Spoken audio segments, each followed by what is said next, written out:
When Amazon first started out, they were a bookseller. And most people don't remember like how Jeff Bezos started this bookstore right in his garage.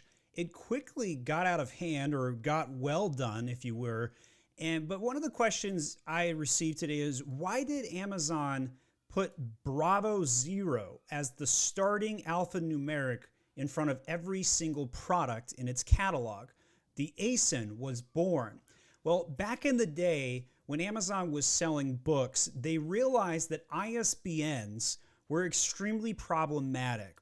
And the person that sold ISBNs, it was atrocious, it was expensive, they would get reused, it was all kinds of problem and troubles. Amazon actually officially launched on July 16th, 1995, and they were trying to figure out how to build their entire catalog.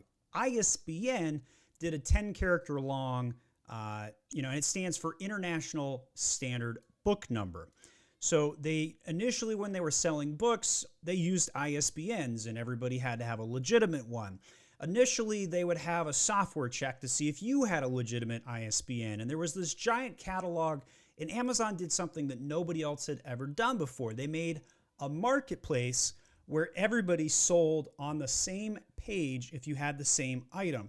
Whereas eBay, when you listed on eBay, it was an auction house more than it was a marketplace. And on an auction house, each individual product, no matter if you sold the same thing as 11,000 other people, it all had its own listing.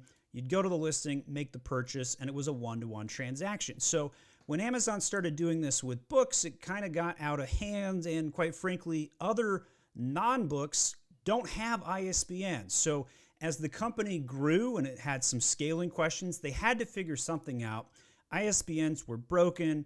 I'm not sure why they didn't go with the UPC route, but essentially Amazon had its own entire catalog, and they created the alphanumeric ASIN.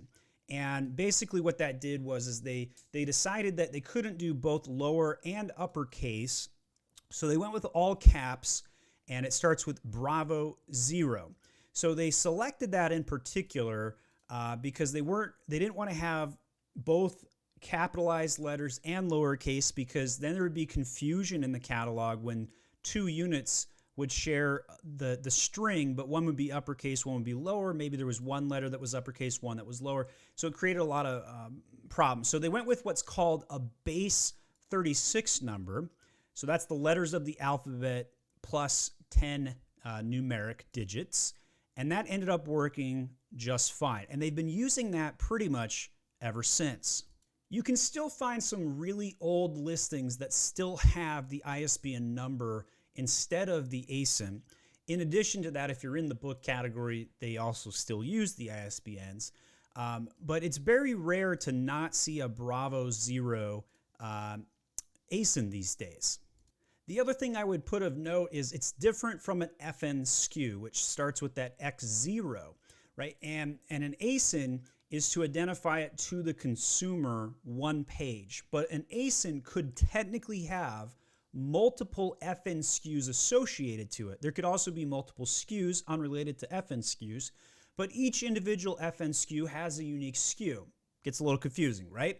Well, a SKU is what you labeled your own product, your model number, if you were. An FNSKU is the bin location of your product at FBA. So technically speaking, if you sell FBM, fulfilled by merchant, you may not even have an FNSKU until you convert it over to FBA. So there's all of these components to allow for a scalable catalog.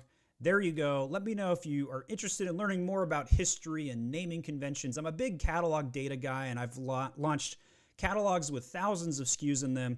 Let me tell you the tip today: never use lowercase letters in any data set, especially as it relates to SKUs. Use all caps. It'll save you so much headache for the same reasons that I went over in this video, and why Amazon starts all listings with Bravo 0.